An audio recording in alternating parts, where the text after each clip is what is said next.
Hi guys, this is Miss Matthews here. So we are doing today lesson 32, session 2.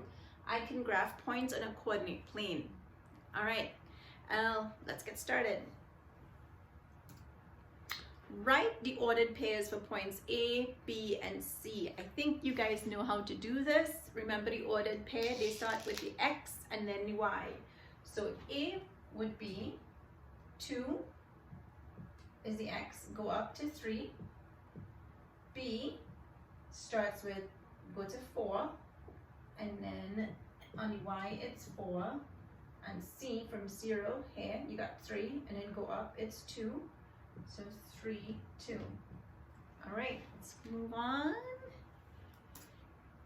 Look at this one. The coordinate plane shows the locations of buildings in Max's room. So I need you guys to read it as well when I read it, because in class, remember, we do 3 reads. I read, we read, you read. All right? From the school, Max walks 3 units to the right and 5 units up to the park. Then he walks to the library, which is located at this coordinate. So we need to graph and label points to show the locations of the park and the library, and write the ordered pair for the park. How many units does Max walk in all? Assume Max takes the shortest path along the grid lines from the park to the library.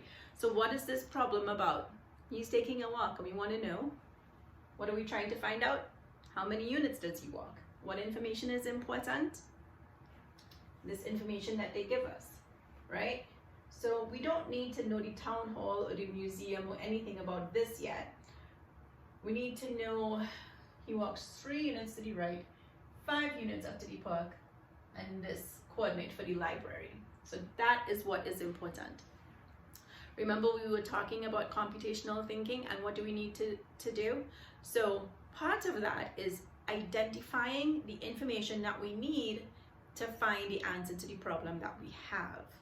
And how do we find the answer? Usually there are steps involved, or applying an algorithm. An algorithm just sounds like a big word to identify the steps involved in solving a process, right? You can develop an algorithm for anything, like a recipe. So what are the steps involved in us finding the answer to this question? This is what we call computational thinking. Sounds like a big word, but we do it all the time and you don't even know. All right, so let's try to find the answer to this. So they start from school, which is what he said. He walks 3 units to the right, 1, 2, 3, and then 5 units up to the park. 1, 2, 3, 4, 5. So we'll call here P, and we'll call that the park. So the park is actually 5, 7. Those are the coordinates for the park. And then the library is 1, 7. So 1, 0 to 1, and then go up 7. So this is the library. So we did this already, right? How many units does Max walk in all? So Max is at school. So he has to walk all this way, right? And then he walks this way, and then he walks this way. So how many units does he walk in all? So here he walks 5 units, right? And here he walks, there's 1, 2, 3. Oh, sorry, that's 3 units. 1 unit, 2 unit, 3 units, and then up 5 units. And then how many units does he walk to the library? 1, 2, 3, 4. So we add 4 plus 5 plus 3, and that will give us 12 units. So he's walked 12 units in all. Okay.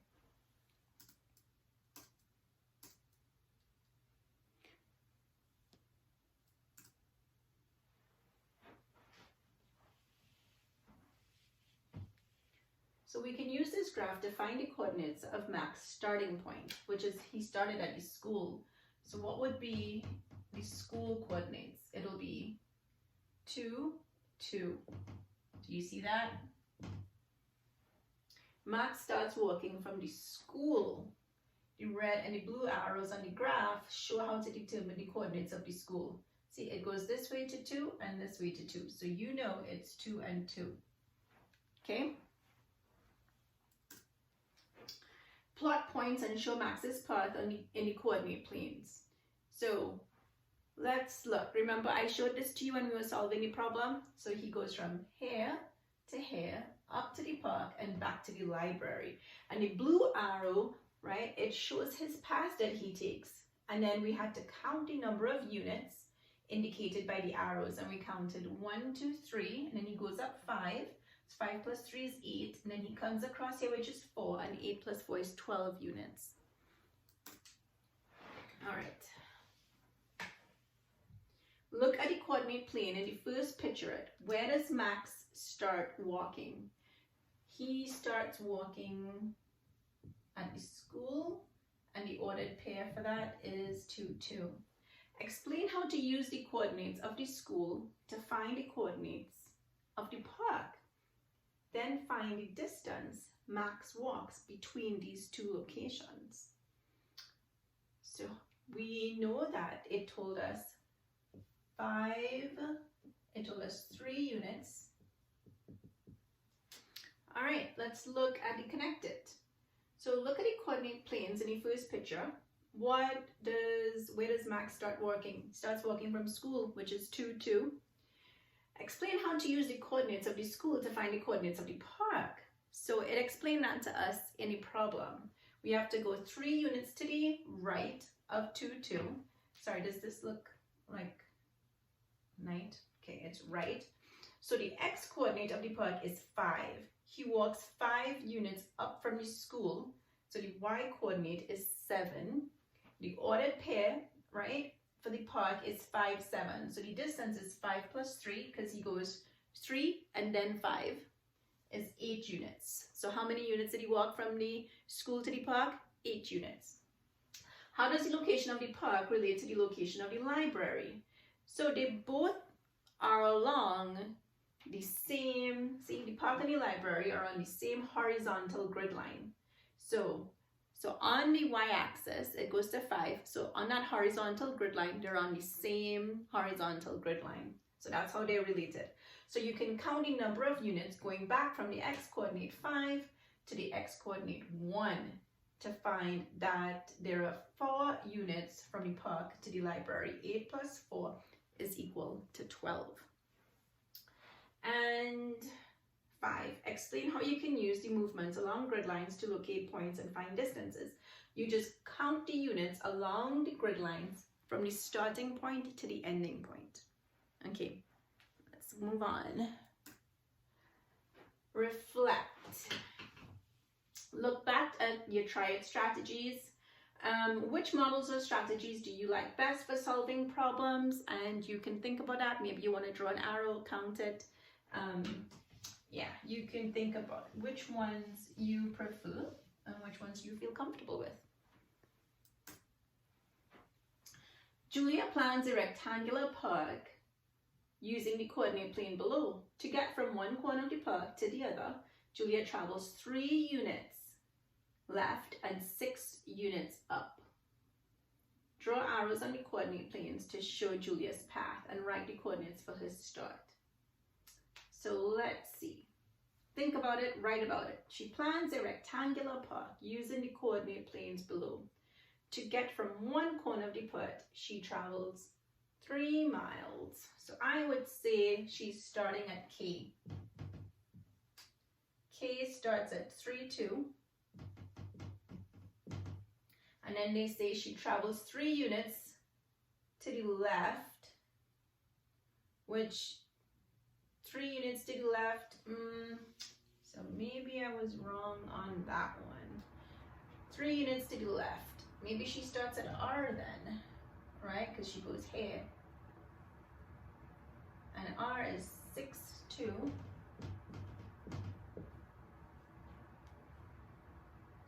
And 6 units up. 1, 2, 3, 4, 5, 6. And then she stops at P, which is 3, 8. So I did left because this is my right when I'm facing this. But if I'm doing it like this and this is my right and that's my left, then I would have started at K. All right. Okay, let's see what else is there.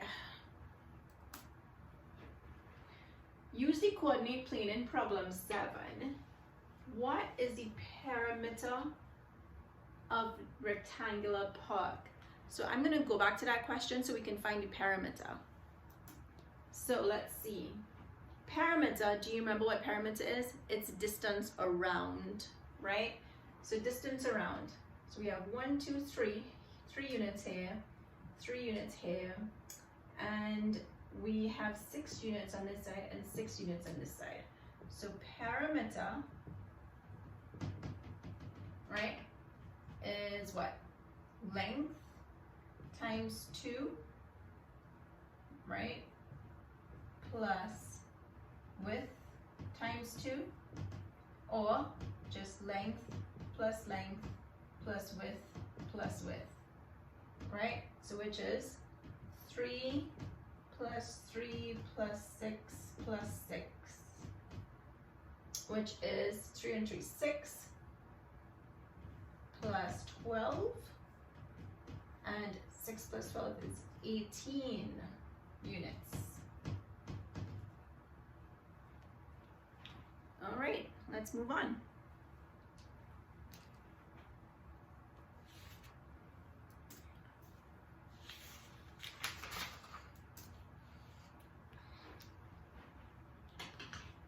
Use the coordinate plane in problem 7. What is the length of Julia's path from point R to point P?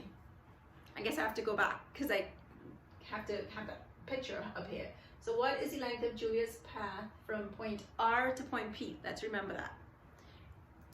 Point R to point P. Point R to point P means that we're going up and this way is 6 and 3, so that would be 9 units, right, from R to P. Or we can do it this way, or we can do a different path, right? From R, we could say, well, you go that way, I go this way, but the answer is the same, 9 units. All right, let's go back to that one.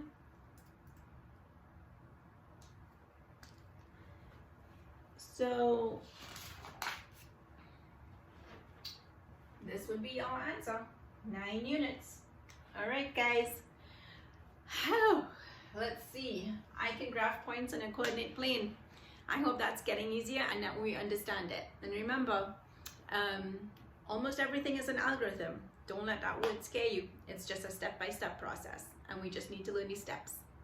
All right, guys, take care. Have a good one. See you next time. Bye.